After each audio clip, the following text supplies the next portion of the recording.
In 1996, Smashing Pumpkins were touring the world in support of Mellon Collie and the Infinite Sadness. Most of these gigs went as planned with minimal issues, but on May 11th of that year, the band played the Point Theatre in Dublin, Ireland. This show would unfortunately end in tragedy, with an audience member losing their life. Let's get right into Smashing Pumpkins' darkest show.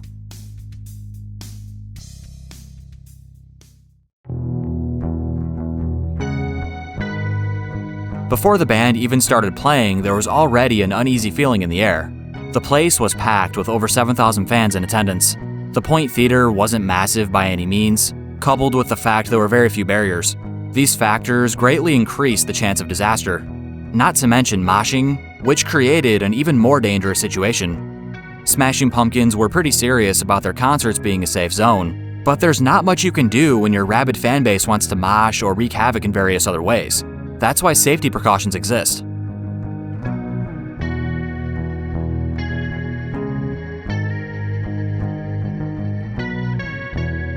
Smashing Pumpkins kicked off the show with a recording of the title track from Mellon Collie. This led into the first proper song, Where Boys Fear to Tread. Zero was played next. After the song was finished, Billy talked to the audience, pretty much just telling everyone to be safe. He could already sense the tension. Just be careful with each other down there, okay? I don't want anybody to get hurt. We want you all to go home to your parents and wives and cats and dogs. One more song was played before the band had to stop. Concerns were growing more substantial, and Billy did not like what he was seeing in the crowd. People were going wild, moshing and crowd surfing, which might be fine in a bigger, more open environment, but again, the Point Theatre wasn't the safest place to be doing that, being as packed as it was. Even with over 100 security guards, it was hard to keep things orderly. Here's Billy talking to the audience yet again, as the band took a 6-minute break with the intention of getting everyone to calm down. Listen, okay? You gotta listen to me, really, okay? There's a bunch of people down here that have fallen down or are getting crushed. You have to move back, please. I don't want anyone to get hurt. I know you don't want anybody to get hurt. Please move back. We gotta let these people up. I really appreciate how the band was approaching the situation here. Say what you want about Billy Corgan, but he clearly didn't want anyone to get hurt. He, along with the rest of the band, were trying their best to keep things under control. The music then continued with 5 more songs being played. Chaos in the crowd persisted, so after Porcelina of the Vast Oceans, another break was taken. Alright. You have to listen to me one more time. I know this is redundant, okay? We have a situation where it's really dangerous up here. I don't know what else to do about it but to ask you for a couple things, okay? Now, back in the old days, when we used to play, no one used to jump around like this and act all crazy, okay?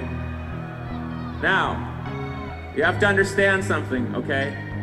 Your friends, your neighbors, your schoolmates are getting hurt. I'm watching people come out of here who are like nearly unconscious or close to unconscious.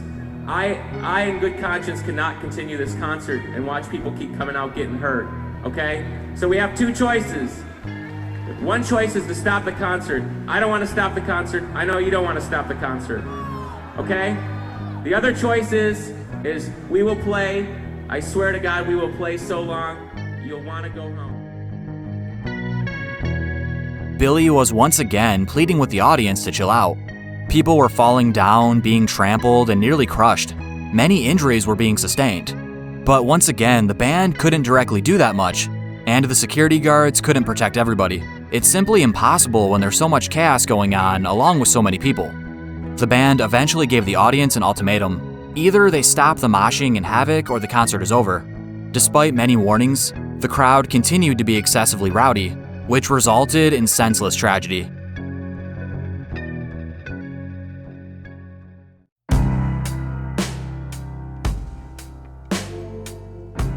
The band proceeded to play 3 songs, being Disarm, Bullet with Butterfly Wings, and Cherub Rock.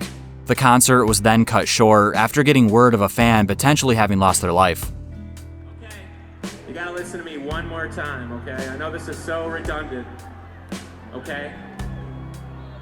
Okay, a lot of people got hurt. Somebody may even died, okay? Okay, we're totally freaked out, okay? We're human beings. We cannot stand up here and continue to play. We're totally freaked out. Do you understand? In the end, 17-year-old Bernadette O'Brien ended up passing away the following day. She was trampled by the massive crowd. An incredibly sad and very preventable outcome. Concert safety is so important and things can go wrong very quickly. In this case, it boils down to an incorrigible crowd. Obviously, there were many people that were simply stuck where they were, in the middle of the chaos with few ways to remove themselves safely, while others were stoking the flames and intentionally causing unrest. For example, the people throwing stuff at the band and booing them when they ended the concert. Either way, things like this have continued to happen in recent years, like the Travis Scott incident a couple years ago. That case is radically different, but still, an outcome like this is not only sad but infuriating. A fan going to see their favorite band or artist and dying in a tragic yet preventable way. Smashing Pumpkins themselves were pretty shaken up by this event. Out of respect to the victim and her family, they canceled their following gig in Belfast. In the end, Smashing Pumpkins' 1996 gig at the Point Theatre was by far their darkest. The circumstances were completely out of the band's control. Fortunately, Billy Corgan would double down on his anti-moshing attitude following this tragedy to make sure nothing like this could occur again. Shedding light on sensitive subjects like this means a lot to me. It can be hard to talk about, but people need to know the potential dangers of live shows, primarily mosh pits. Though you'll be fine 98% of the time, there's always the chance of something going very wrong. In this instance, a life was lost, which is never okay. But at least something can be learned from horrible events like this.